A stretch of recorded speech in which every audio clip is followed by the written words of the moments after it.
सुखी जीवन के उपाय। एक समय गौतम बुद्ध श्रावस्ती के सेठ अनाथपिंडी के जेतवनाराम मठ में निवास करते थे।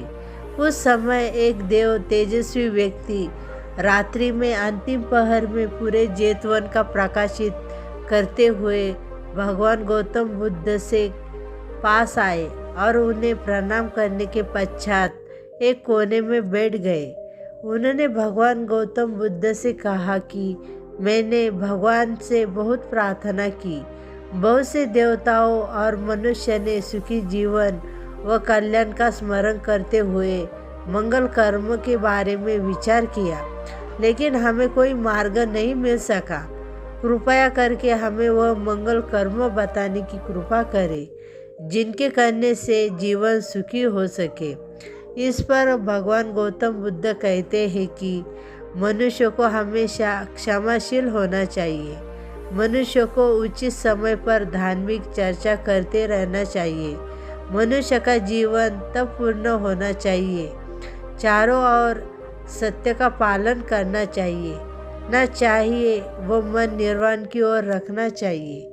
गौतम बुद्ध ने कहा है कि मनुष्य का मन सुख दुख, लाभ हानि, जय पराजय व यश अपयश जैसे बातों से विचलित नहीं होना चाहिए। शोक नहीं करना चाहिए। पवित्र व बिना भय के रहना चाहिए।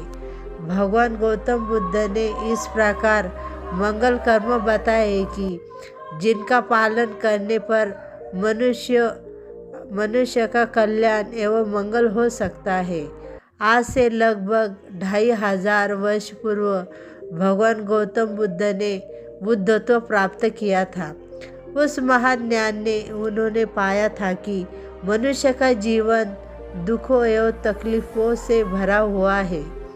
दुख जगत में एक ऐसा सत्य है कि जो जीवन के साथ लगा रहता है।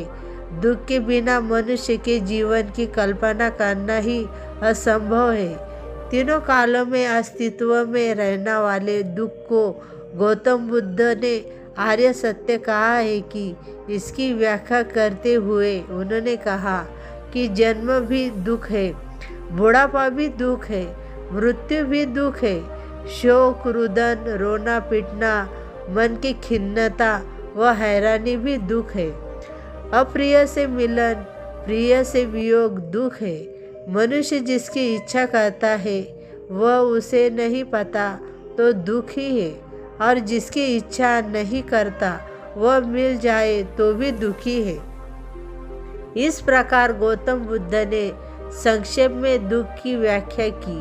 उन्होंने दूसरे आर्य सत्य में दुख के कारण, तीसरे में दुख के विनाश और चौथे में आर्य सत्य में वह मार्ग बताया है कि जिस पर चलकर मनुष्य दुखों का अंत करके निर्वाण प्राप्त कर सकता है। उस मार्ग को अष्टांगिक मार्ग कहा जाता है। दोस्तों, आपको आज की यह कहानी कैसी लगी? अच्छा दोस्तों, मिलते हैं अगली बार किसी ऐसी ही कहानी के साथ। तब तक के लिए नमो बुद्धाय। धन्यवाद।